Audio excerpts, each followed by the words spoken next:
On a hill above LA, at a home that looks like a castle, It is a fortress. horrific memories lay siege to Maria Garay Serratos and memories of her mother. You saw your mother beaten repeatedly. All my life. Sadness ripples through the smile in these photos of a woman who died from domestic violence. It was horrible violence. Delivered over decades by her husband, Maria's father. Pushing, shoving, strangling, choking, the head against the car. Maria's mother bore scars and battled debilitating headaches. I don't remember my mom ever not having a headache. After nearly 40 years of abuse, Maria finally convinced her mother to escape. So you got her away from him. I had to get her away. It was too late. The profound dementia that just started hitting her was very sad to see. Were you watching your mother die? Absolutely. Doctors diagnosed Alzheimer's. But you didn't believe that. No. I knew some of the symptoms were not associated with Alzheimer's.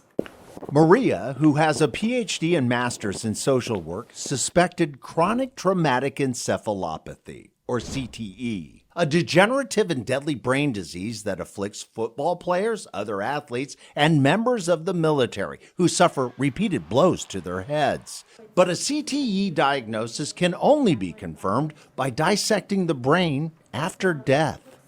Could it be described as a silent killer? Absolutely. According to the American Brain Foundation, 1 of 4 women in America will experience severe violence from a domestic partner. 75% of those will suffer one or repeated traumatic brain injuries, or TBIs. The number of TBIs from domestic violence is estimated to be as much as 12 times higher than TBIs in athletes and military members combined. Maria believes the number of CTE cases in domestic violence victims is in the tens of millions. A silent and ignored, unrecognized pandemic. Maria's mother passed away in 2015. Maria donated her brain to search for signs of CTE. 3.5 years later, Dr. Ann McKee, a pioneer in the study of CTE and director of the Unite Brain Bank in Boston, finally gave Maria answers. Your mother's brain was so severely damaged. And I've actually never seen this amount of damage. In the documentary, This Hits Home, Dr. McKee delivered the news to Maria for the very first time.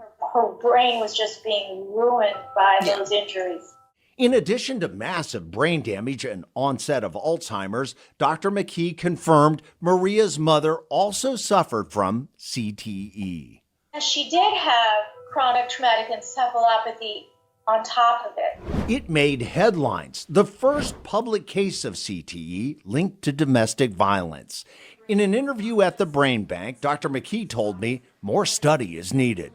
This is definitely a field where we need a lot more investigation. Would you like to study that if you were given the ability to get the brains of these victims? Absolutely. Maria founded a nonprofit named for her mother, now focused on the same scientific search for what she believes is a massive and silent killer in violent relationships around the world.